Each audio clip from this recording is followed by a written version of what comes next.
Welcome to the Faithful Citizen Podcast, where faith, facts, and politics meet with clarity, conviction, and compassion. You're listening to a special series we're calling Red String Christians. In this multi-part journey, we'll explore how misinformation, conspiracy, and fear have taken root in the church, and what it means to return to a discipleship that is wise, humble, and anchored in truth. We'll ask hard questions. We'll name what's been lost, and we'll imagine what it might look like to build something better, not louder but more faithful.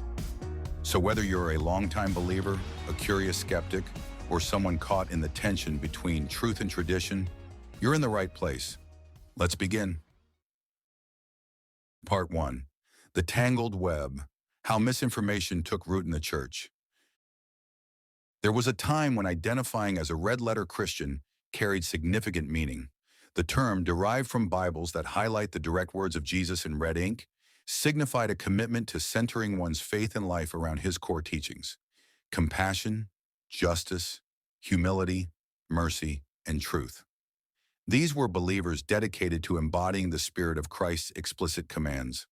However, the past decade has witnessed the ascent of a different archetype. Not followers of the red letters, but adherents to red strings. This imagery evokes the chaotic, string-laden walls of conspiracy theorists, where disparate pieces of information are obsessively and often arbitrarily connected to form a predetermined narrative. Increasingly, this is the image that confronts the public when observing Christians online. Not individuals anchored in thoughtful truth, but voices echoing with frantic energy, peddling conspiracies, pseudoscience, and fear. This shift signals a crisis of credibility, where the allure of simple answers to complex anxieties or the sense of possessing special, hidden knowledge can overshadow foundational Christian virtues.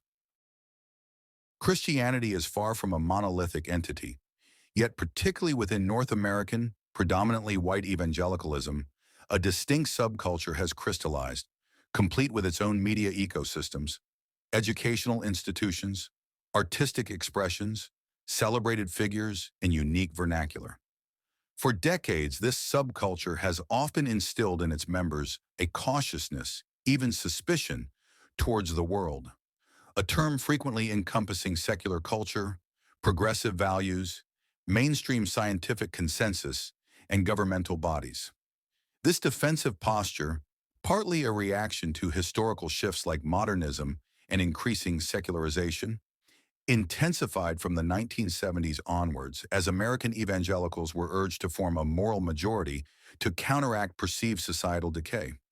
While sometimes rooted in a genuine desire for holiness, this siege mentality inadvertently bred suspicion, leading to an insular information ecosystem where the message became, "We are the last bastions of truth in a world steeped in falsehoods."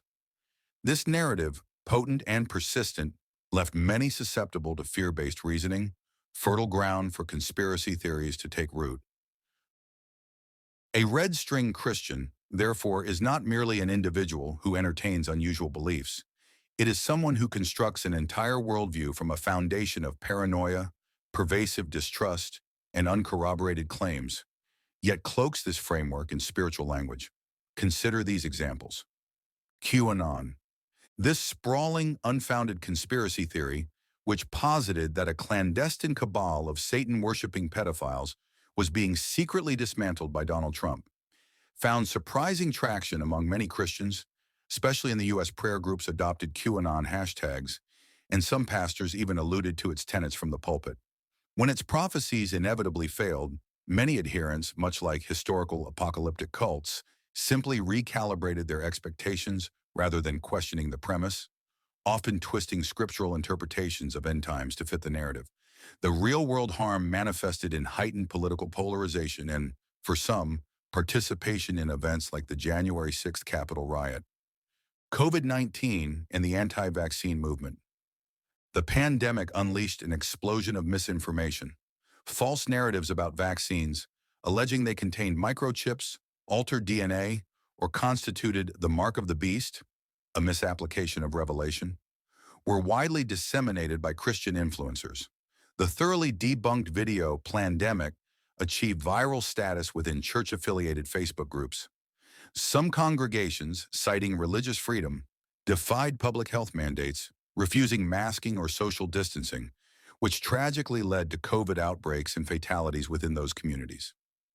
Flat Earth and climate denial.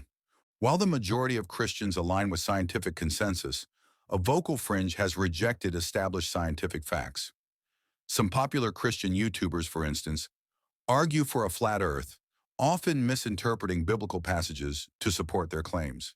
Similarly, climate change is dismissed by others as a globalist hoax or deemed irrelevant due to beliefs that God controls the weather or that the second coming obviates any need for environmental stewardship. Psychology and mental health.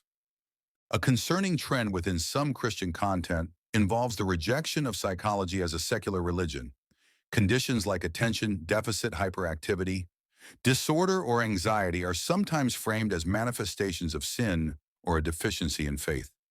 Believers may be warned against seeking therapy unless the therapist is explicitly biblically grounded, thereby reinforcing shame and isolation for those grappling with mental health challenges. The World Economic Forum and the One World Government.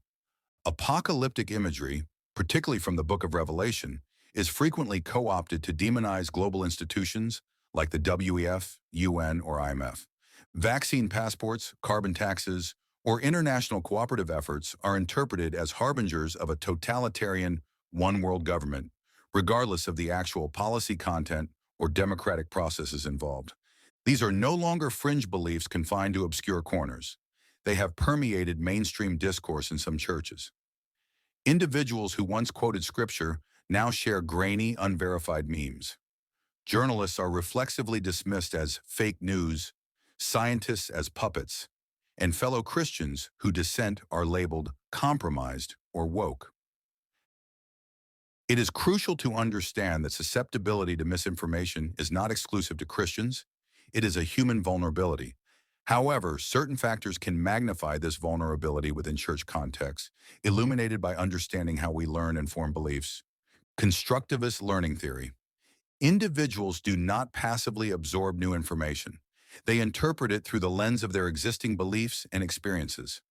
If a new idea aligns with their current worldview, for example, a pre-existing distrust of government, even scientifically sound health guidance will be filtered through that suspicion. Similarly, positive beliefs, such as God's sovereignty, can be subtly distorted if not balanced with other theological truths, making one susceptible to simplistic or fatalistic interpretations of complex events. Social learning theory. Learning occurs not only from experts but also from peers and respected role models. We tend to imitate behaviors and adopt beliefs modeled by those we admire.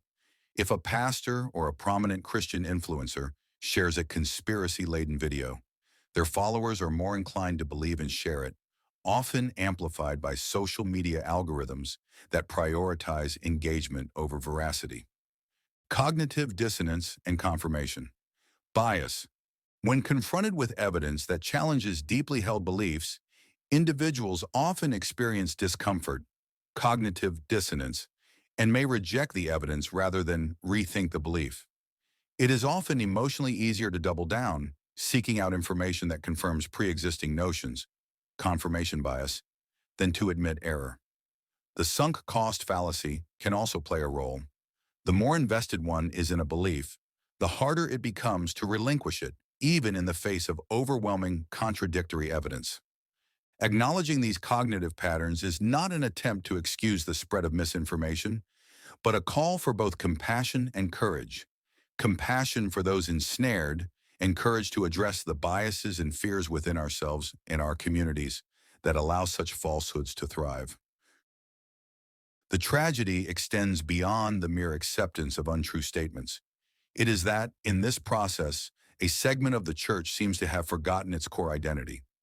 Christians are called to be people of truth, not only moral truth, but also factual truth, intellectual integrity, honest curiosity, humble learning, and spirit-led discernment. The pursuit of factual truth is not at odds with faith. Rather, it can be an act of worship, reflecting a God of order, coherence, and truth. Jesus did not come to provide a cryptic map for decoding global conspiracies. He came to liberate us from sin, from fear, and from the compulsion to control what is ultimately in God's hands.